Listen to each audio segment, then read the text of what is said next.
আসন্ন ত্রয়োদশ জাতীয় সংসদ নির্বাচনকে সামনে রেখে খুলনার ৬টি সংসদীয় আসনে প্রতিদ্বন্দ্বী প্রার্থীদের মধ্যে প্রতীক বরাদ্দ সম্পন্ন হয়েছে।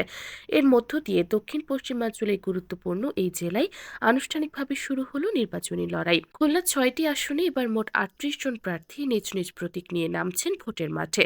বুধবার দুপুরে জেলা প্রশাসক কার্যালয়ের সম্মেলন কক্ষ ও জেলা নির্বাচন অফিসে পৃথক অনুষ্ঠানের মাধ্যমে প্রার্থীদের হাতে প্রতীক তুলে দেন জেলা প্রশাসক ও রিটার্নিং কর্মকর্তা আসামত জামশেদ খন্দকার সহ সংশ্লিষ্ট কর্মকর্তারা। খুলনার ৩ সংসদীয় আসনে প্রার্থীদের প্রতীক বরাদ্দ দেন রিটার্নিং কর্মকর্তা ও আঞ্চলিক নির্বাচন কর্মকর্তা ফয়সাল কাদের।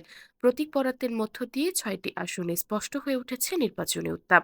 তবে প্রতীক বরাদ্দের দিনই লেভেল প্লেয়িং ফিল্ড নিয়ে প্রকাশের শঙ্কার কথা জানান জামায়াতে ইসলামী সেক্রেটারি জেনারেল মিয়া গোলাম পরোয়ার। খুলনা ৫ আসনে দাঁড়িপাল্লা প্রতীক নিয়ে মাঠে নেমে তিনি অভিযোগ করেন নির্বাচনী আচরণবিধি প্রয়োগে সমতার অভাব রয়েছে। এদিকে খুলনার আইন শৃঙ্খলা পরিস্থিতি নিয়েও উদ্বেগ প্রকাশ করেছেন বিএনপি প্রার্থী নজরুল ইসলাম মঞ্জু। তিনি অবৈধ অস্ত্র উদ্ধার, চিহ্নিত সন্ত্রাসী গ্রেপ্তার এবং নগরীতে সেনাবাহিনীর ক্যাম্প স্থাপনের দাবি জানান।